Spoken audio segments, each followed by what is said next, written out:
मुरादाबाद से एआईएमआईएम का बड़ा हमला। वक्फ संपत्तियों, तकनीकी खामियों और प्रशासनिक दबाव पर गरजे वकील रशीद नेता।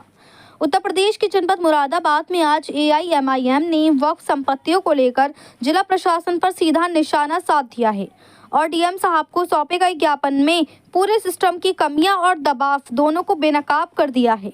दरअसल आपको बता दें, नए वक्फ कानून के तहत पहले से रजिस्टर्ड वक्फ संपत्तियों को उम्मीद पोर्टल पर 5 दिसंबर 2025 तक अपलोड करना अनिवार्य है, लेकिन एआईएमआईएम का कहना है कि पोर्टल को चलने में ही 2 महीने की देरी हुई और शुरू होते ही पोर्टल में तकनीकी खामियों की भरमार रही। पिछले 1 हफ्ते से तो लॉगिन तक नहीं हो पा रहा। एआईएमआईएम का साफ आरोप है कि 6 महीने का समय कानून में जरूरी है, लेकिन सरकार बस 2 महीने में पूरा काम करवाना चाहती है, जो तकनीकी तौर पर नामुमकिन है। इसके चलते पार्टी ने मांग की है कि अंतिम तिथि 5 दिसंबर 2025 से बढ़ाकर 8 फरवरी 2026 की जाए। अल्पसंख्यक कार्यालय पर बढ़ते दबाव को कम किया जाए। धारा 37 के तहत वक्फ संपत्तियों को रजिस्टर कॉपी आसानी से उपलब्ध कराई जाए। एआईएमआईएम महानगर अध्यक्ष वकील रशीद एडवोकेट ने तो सीधे सीधे सरकार की मंशा पर सवाल खड़ा कर दिया। उन्होंने कहा, पोर्टल ऐसा बनाया गया है कि लोग रजिस्ट्रेशन ही ना कर पाएं। ऐसा लगता है सरकार नहीं चाहती कि मुसलमानों की संपत्तियों का कागजी डिजिटलाइजेशन पूरा हो और यही वजह है कि उनकी संपत्तियों को हड़पने की साजिश साफ दिखाई देती है।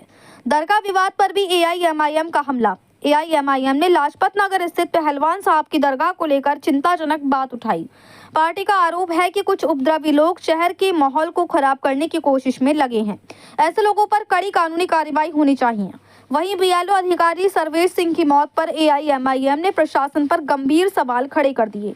वकील रशीद एडवोकेट का कहना है कि अधिकारी पर पूरे सिस्टम का बेहद भारी दबाव था, काम का बोझ और लगातार फोन पर दबाव। आखिर कब तक अधिकारी मरते रहेंगे? आज एक अधिकारी मरा है, कल सुनेंगे 20 से 25 लोग और मर गए। एआईएमआईएम की मांग है कि सर्वेश सिंह के परिवार को 50 लाख रुपए का मुआवजा, सदस्य को सरकारी नौकरी और बच्चों की पूरी पढ़ाई की जिम्मेदारी सरकार ले। अब देखना यह है कि एआईएमआईएम के इन गंभीर आरोपों और मांगों पर प्रशासन क्या कदम उठाता है, या फिर वक्फ संपत्तियों और सिस्टम के दबाव का ये विवाद आने वाले दिनों में और बड़ा रूप लेने वाला है।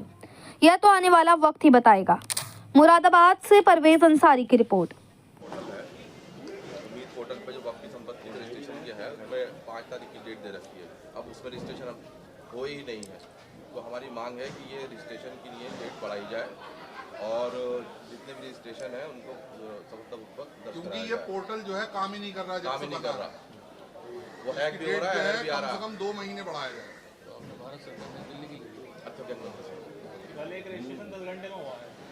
और दूसरा दोषी अधिकारी हैं उन पर कार्रवाई हो और उनके मृतक अर्षितों को 50 लाख का मुआवजा दिया जाए, ये पार्टी की तरफ से मांग है। आओ अभी जी, आ जाओ भाई, सब लोग आ जाओ। आप भाई ये आज किन मुद्दों को लेकर ज्ञापन? आज जो वक्फ संपत्ति को लेके जो रजिस्ट्रेशन की बात चल रही है और पोर्टल पे उसको डिजिटलाइजेशन की बात चल रही है, तो वो डिजिटलाइजेशन पूरा नहीं हो पा रहा है। उसमें सबसे बड़ा मैटर तो टेक्निकल एरर का है, साइट ही नहीं चलती है। सिस्टम ऐसा बनाया है कि लोग रजिस्ट्रेशन ही ना कर पाए। सिस्टम ऐसा है कि लोग रजिस्ट्रेशन ही ना कर पाए। हमारी मांग है कि उस रजिस्ट्रेशन की डेट 5 दिसंबर की थी, उसको कम से कम 2 महीने बढ़ाया जाए ताकि पूरा डिजिटलाइजेशन का प्रोसेस पूरा हो सके, सारी वक्फ की संपत्तियां दर्ज हो सके। वरना इससे तो यही महसूस होता है कि सरकार चाहती है कि लोग डिजिटलाइजेशन ना करा पाए और सरकार जो है मुसलमानों की संपत्ति को जब्त कर ले, हड़प कर ले। दूसरा जो एक हमारे शहीद हुए हैं बीएलओ साहब सर्वेश सिंह साहब, उन्होंने आत्महत्या करी है। उन पर इतना प्रेशर था अधिकारियों का या जिन भी लोगों का, इस सिस्टम का प्रेशर था।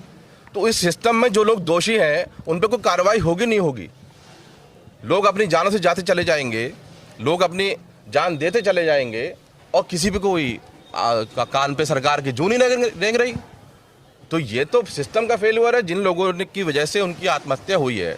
आज एक सरकारी अधिकारी वो बीएलओ मरे हैं, सुनने में आ रहा 20 मर गए, 25 मर गए, 30 मर गए पूरे हिंदुस्तान में। तो ये तो सिस्टम जो है वो उन लोगों पे प्रेशराइज कर रहा है, उन पे दबाव बना रहा है। तो हमारे जो अधिकारी हैं उनकी जानें महफूज नहीं है। यहाँ पर इस सरकार में हमारे जितने भी सरकारी कर्मचारी हैं, अधिकारी हैं, उनकी जानें महफूज नहीं हैं। तो हमारी मांग है कि सर्वेश जी के परिवार को 50 लाख का मुआवजा दिया जाए उनको सरकारी नौकरी दी जाए, उनके बच्चों का पढ़ाई का इंतजाम किया जाए। ऑल इंडिया मजलिस इत्तेहादुल मुस्लिमीन ज़िला मुरादाबाद ने 3 मांगों को लेकर ज्ञापन दिया है। उसमें पहली मांग तो ये है कि जो वर्तमान में वक्फ एक्ट संसद से पारित हुआ है, उसके अंतर्गत उम्मीद पोर्टल पर जो पहले से वक्फ में रजिस्टर्ड संपत्तियाँ थी उसको अपलोड करना था, जबकि उम्मीद पोर्टल पर अपलोड करने की कानूनन 6 माह का टाइम होना चाहिए। तो 2 माह के बाद तो ये पोर्टल ही वजूद में आया और डे 1 से इस पोर्टल पर जो है लॉगिन नहीं हो रहा है, टेक्निकल समस्याएं हैं। पिछले 1 हफ्ते से तो ये पोजीशन है कि घंटों घंटों आदमी बैठा रहता है, लॉगिन नहीं कर पाता, ना लॉगिन के लिए रजिस्ट्रेशन हो पा रहा है।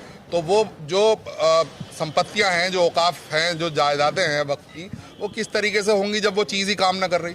तो ये टेक्निकल कमी है, कहीं ना कहीं इसमें सरकार का हाथ है। सरकार की मंशा जो है वो इन संपत्तियों को हड़पने की है, जो अल्लाह रब्बुल इज़्ज़त के लिए मुसलमानों ने अपनी मिल्कियत में से दी हैं, जो अल्लाह की मिल्कियत है। तो इसे हड़पने की सरकार की नीयत है, इसलिए ये काम है। तो हमारी पार्टी ने ये मांग की है कि इसकी डेट को कम से कम 2 से 3 महीने बढ़ाया जाए, ताकि ये प्रॉपर्टी जो है पूरी तरीके से डिजिटलाइज हो जाए। दूसरी मांग हमारी ये है कि मुरादाबाद शहर में गंगा जमनी तहजीब है और बड़े अमन और सुकून से यहाँ के लोग रहते हैं। कुछ लोग जो है वो इस शहर की फ़िज़ा को ख़राब करना चाहते हैं। अभी कुछ दिन पहले ही आपने देखा होगा कि हमारे यहाँ पहलवान साहब की एक ज़ारत है, उसको लेकर कुछ संगठनों ने, कुछ लोगों ने, जो अना पसंद लोग हैं और जो चाहते हैं कि यहाँ शहर की फ़िज़ा ख़राब हो, लाजपत नगर की फ़िज़ा ख़राब हो, उसके लिए उन्होंने दिया है। तो हमने मांग की ऐसे लोगों पे जो है सख्त कानूनी कार्रवाई की जाए, ताकि शहर की फ़िज़ा और अमन जो है वो ख़राब ना हो। तीसरी मांग हमारी ये है कि जो SIR के दौरान हमारे बहेड़ी बिरमनान के सर्वेश सिंह BLO थे, वो उन्होंने आत्महत्या कर ली।